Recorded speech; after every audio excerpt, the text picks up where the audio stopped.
정확하게, 신속하게, 진정성 있게 언론 위기 커뮤니케이션 실전 노하우를 밝힌다.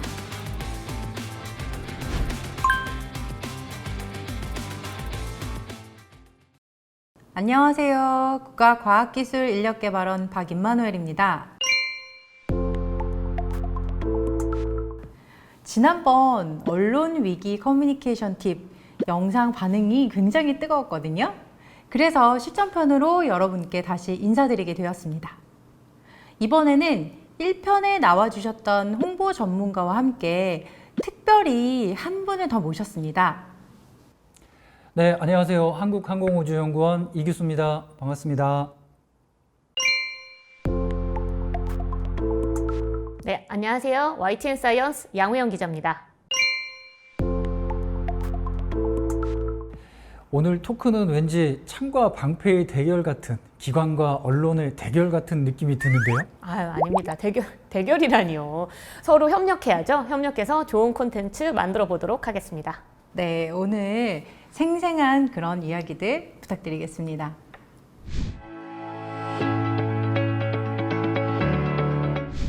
이 시간은 홍보 담당자의 질문에 시원하게 답한다라는 취지로 마련이 되었는데요. 알고 계시죠? 네. 네, 오늘 시원시원한 답변 부탁드리겠습니다. 네, 알겠습니다. 이를 위해서 홍보 담당자분들의 사연과 질문을 준비했습니다. 첫 번째 사연부터 바로 보실게요. 언론위기 대응 시 첫 24시간이 중요하다고 하는데 말씀하신 24시간 동안 언제 무엇을 해야 하는지 순차적으로 알려주세요. 1편에서 위기 대응에는 기사가 나간 뒤 첫 24시간, SNS로는 첫 1시간이 매우 중요하다고 했습니다. 구체적으로 어떻게 대응해야 하는지 궁금하다라는 질문이 있었는데요. 이 질문은 이규수 전문가님께서 한번 말씀 부탁드리겠습니다. 크게 5가지 단계로 설명을 할 수가 있습니다. 첫 번째는 사실관계를 확인하는 거고요. 두 번째로는 기관 입장을 정리하고 보도자료를 배포하는 겁니다. 그 다음에 보도자료가 나간 후에는 언론 대응을 준비를 해야 되는 경우가 있고요. 마지막으로는 언론 보도에 대해서 모니터링을 하고 후속 보도에 대해서 확인하는 단계라고 보시면 됩니다. 가장 먼저 보도된 내용이 맞는지를 신속하게 확인하는 것이 필요합니다. 언론사 전화가 이제 빗발칠 텐데요. 이때 정신을 잘 차리고 보도된 내용이 맞는지를 확인해야 되는데 결정적인 순간을 놓치는 경우가 많이 있습니다. 시간이 늦어지면 그만큼 위기는 더 커질 수가 있습니다. 그런 다음에는 사실관계를 확인한 내용하고 또 해명할 내용들이 있을 거예요. 이거를 빠르게 이제 기관의 입장으로 최종적으로 정리를 해야 되고요. 그 다음으로는 보도자료를 배포해야 되는데 보도자료에는 사실관계 확인 내용, 그 다음에 유감이나 사과 내용, 그 다음에 향후 개선 대책 등을 반드시 포함하고 있어야 되는데요. 사안이 크면 브리핑을 해야 되는 경우도 있습니다. 여기서 가장 중요한 것은 보도자료에는 사실을 숨기거나 왜곡하려고 해서는 절대 안 됩니다.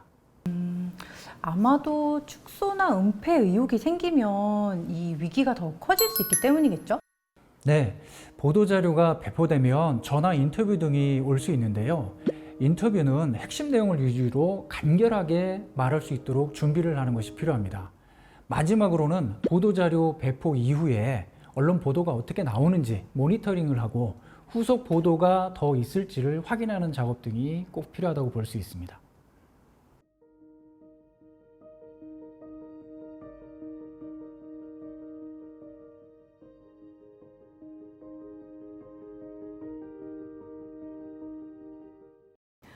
언론 위기 상황에서 홍보 담당자의 24시간, 눈코 뜰 새 없이 바쁜 것 같습니다. 그럼 다음 사연으로 넘어가 보겠습니다. 기관에 대해 사실이 아닌 내용으로 기사가 나갔습니다. 다시 말해 오보가 났는데요. 이럴 때 가장 현명하게 대처하는 방법은 무엇인가요? 기자님, 오보 대응은 굉장히 조심스러운 사안이 아닐까요? 네, 그렇죠. 사실은 그렇죠. 네, 맞습니다. 평소 자주 접촉하는 기자분들하고의 대치점이 될 수도 있고요. 또 오보에 대해서 내부 경영진이나 구성원들이 생각이나 태도가 다를 수 있기 때문에 이를 해결하는 데 어렵게 만들 수 있기 때문입니다. 하지만 가장 중요한 것은 팩트가 제대로 보도되는 것 같은데요. 기자님, 이럴 때는 어떻게 대응해야 할까요? 네, 우선 오보를 했다. 이러면 기자 입장에서도 사실 최악의 상황입니다. 개인적으로는 사실을 먼저 알고 그거를 보도를 하는 거다. 이거보다는 작은 내용이라도 정확하게 전달하는 게 굉장히 중요하다고 생각하거든요. 오보 정정은 그래서 기자에게 또 굉장히 민감한 사항이기 때문에 원칙을 지키는 것이 중요합니다. 오보 대응의 원칙, 제가 한번 읽어보겠습니다. 첫 번째, 수정 요청은 기사를 작성한 취재 기자에게 하라. 두 번째, 팩트에 근거하라. 세 번째, 빠르게 대응하라. 네, 먼저 우선 첫 번째 수정 요청을 할 때는 기사를 작성한 취재 기자에게 해야 합니다. 이 취재 기자가 기사를 작성할 때 이미 취재를 했기 때문이잖아요. 간혹 취재 기자를 제치고 데스크한테 고쳐달라 이렇게 요청하는 경우가 있거든요. 이 경우에는 수정 사항을 팩트라고 받아들여지지도 않고요. 또 설득을 하겠다 이런 의도로도 읽히지 않습니다. 이 기자 한 건을 수정하려고 기자와의 관계를 망치게 된다면 소탐대실할 수 있죠. 또 다음으로는 팩트를 근거를 해야 합니다. 어디가 어떻게 틀렸는지, 또 어떻게 고쳐야 하는지 이런 것들을 이제 구체적으로 수정 사항을 말해야 하는데요. 가끔 기자에게 전화해서 막무가내로 기자를 그냥 내려달라, 특정 단어를 고쳐달라, 빼달라 이러는 경우가 있거든요. 그 홍보 담당자는 신뢰를 잃게 됩니다. 구체적으로 틀린 부분과 어떻게 고쳐야 하는지를 명시를 해줘야 하는군요. 네, 그렇죠. 이 마지막으로는 빠르게 대응을 해야 합니다. 이 언론사의 마감은 뭐 다 조금씩 다르지만 방송이나 인터넷의 경우는 즉각, 또 신문의 경우는 갑판 이후 최종 인쇄까지 최대 3-4시간 정도 시간이 비는데요. 이 여유 시간 안에 수정 요청을 해야 되고 골든타임을 놓치면 안 됩니다.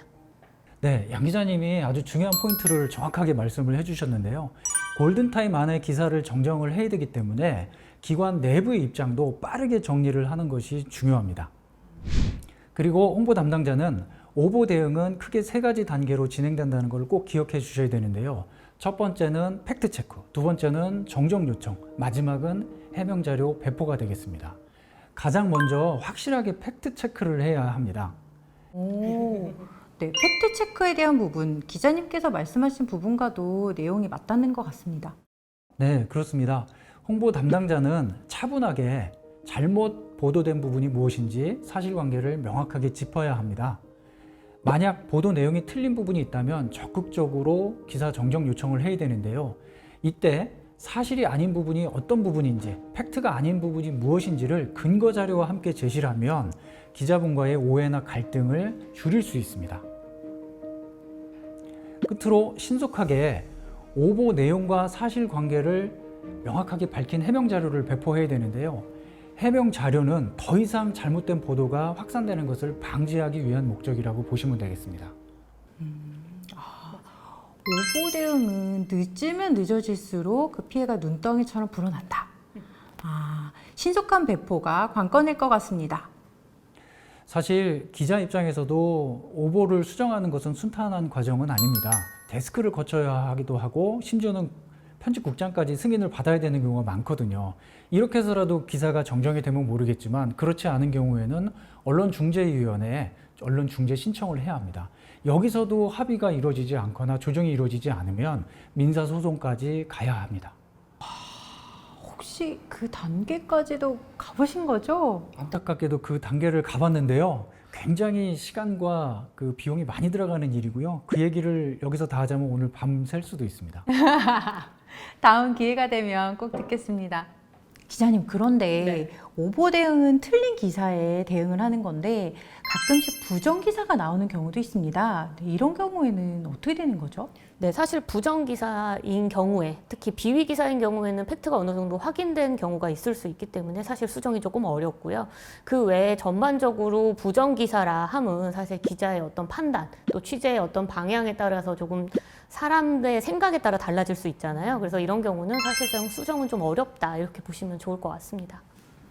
부정 기사는 사실상 수정이 어렵다라고 이해를 하면 될 것 같네요.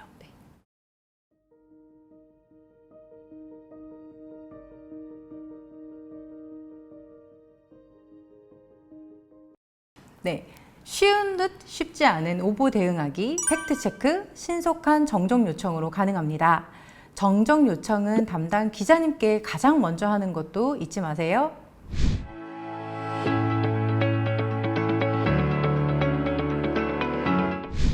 마지막 사연입니다. 기관에서 사고 대응의 일환으로 기자회견을 하게 되었습니다. 보안 문제로 또는 아직 조사가 완료되지 않아 현장에서 답변하기 어려운 질문이 들어올 때는 어떻게 대처하나요? 그리고 기자의 공격적인 질문에는 어떻게 대응하는 것이 좋을까요? 이것도 만만치 않은 상황인 것 같은데 어떻게 보셨나요? 기자회견을 할 때는 반드시 어떤 질문이 나올지 모르잖아요. 그래서 충분히 예상 질문을 준비를 하고 사전에 작성을 하는 게 중요합니다. 브리핑 과정에서는 특히 애매한 질문들도 많이 나와요. 보안 사항이나 현재 조사 중인 정확하지 않은 내용에 대해서도 답변을 요구하는 경우가 있는데요. 보안 사항의 경우에는 공개 가능한 기준에 부합하지 않는다고 밝히는 것도 중요하고요. 현재 조사 중인 사항에 대해서는 현재까지 조사된 내용이다. 그리고 앞으로 조사가 더 이루어질 부분에 대해서는 반드시 신속하게 공개를 하겠다는 입장을 명확하게 밝히는 것이 중요합니다. 추가적으로 또 어떤 주의사항이 있을까요? 네, 기자회견 전에는 출입기자단 간사기자나 주위 기자분들에게 사전에 이번 브리핑에서 밝힐 내용과 범위를 양해해 놓는 것도 좋은 방법이 될 수 있습니다. 이런 사전 조율이 되고 협의를 했느냐 안 했느냐는 브리핑 당시 분위기라든가 이후 보도 양상을 크게 달라지게 할 수가 있습니다. 이쯤에서 제가 조금 강조하고 싶은 게 있는데요. 홍보 담당자분들께서 꼭 아셨으면 하는 게 있습니다. 네. 어떤 부분인가요? 우선 기자라고 하면 물음표를 다는 사람이다 이렇게 생각을 하면 되는데요.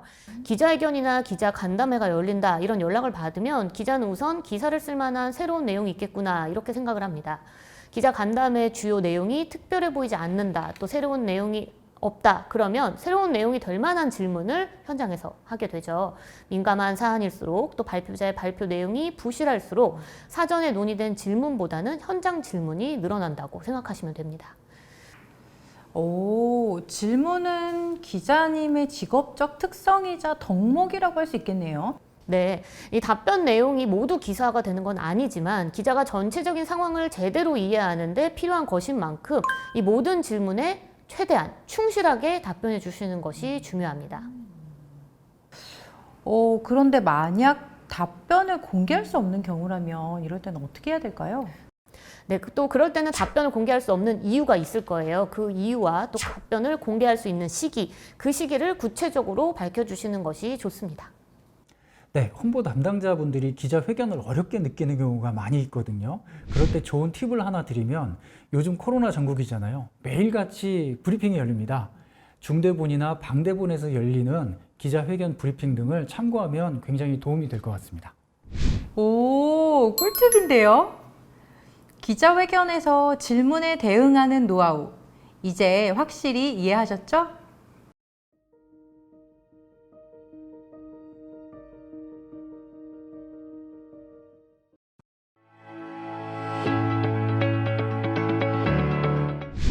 이 시간은 베테랑 홍보맨과 현직 기자를 모시고 언론 위기 시 홍보 담당자의 올바른 대응 방법을 알게 된 아주 유익한 시간이었습니다. 현장 실무자에게 도움이 되는 내용들이 정말 많았습니다. 다시 한번 두 분께 감사드립니다. 감사합니다. 고맙습니다. 끝까지 함께 해주신 홍보 담당자 분들께서도 언론 위기 대응 커뮤니케이션 실전편과 함께 홍린이에서 홍른이로 거듭나시길 바라겠습니다. 감사합니다.